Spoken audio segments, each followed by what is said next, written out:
Gusto mo din ba kumuha ng passport katulad ko? Pakinggan mo muna itong sasabihin ko para may idea ka. Bago ka pumunta, dalahin mo muna mga requirements mo. Bali, ang requirements nga pala sa pagkuha ng passport ay Xerox copy ng PSA at saka Xerox copy ng 2 valid ID. At pag nakumpleto ko na yung mga sinabing requirements, ay ipasa mo na sa kanila para ma-process na nila. Bali, may pipil upang ka doon na ilalagay mo yung email address mo. At doon sa email address mo ay magsisend si DFA ng reference na babayaran mo through online. Bali, ang babayaran mo doon is 1,250. After nun, pag okay na, hintayin mo lang na mag-email sa'yo si DFA ng schedule kung anong oras ang balik mo. Babalik ulit dito sa Kapitolyo ng Dait si DFA ng July 23 to 24. Kaya dapat kung ano yung schedule na binigay sa'yo ay puntahan mo. Magdala ka na rin ng 150 kasi may babayaran ka. Yung 150 na yun ay gagamitin sa pagpa-LBC ng passport mo. Bale, ang total na magagastos mo kapag nagkuha ka ng passport ay nasa 1,400. After nun, ay hintayin mo na lang na i-deliver sa'yo yung passport mo. Yun lang.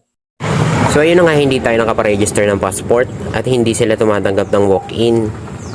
Sa mga hindi nga pala nakakaalam ay nagbibigay sila ng number ng alas 8 ng umaga pero dapat maaga ka. Pupunta kasi mahaba na yung pila, madaling araw pa lang. Saka baka maubusan ka ng slot kasi 200 slots lang sila everyday. Okay? Okay! Oo, alam mo na. Baka tanghali ka pa pumunta, nadipunggol ka. Sad to say na may problema ang aking PSA at hindi nila tinatanggap kasi nga daw malabo. Parang yung pagkatao ko malabo. Dahil nga malabo ang ating PSA, kinakailangan ko pa daw pumunta sa local at kumuha ng supporting documents na galing sa registrar para makakuha ako ng malinaw na copy ng aking PSA.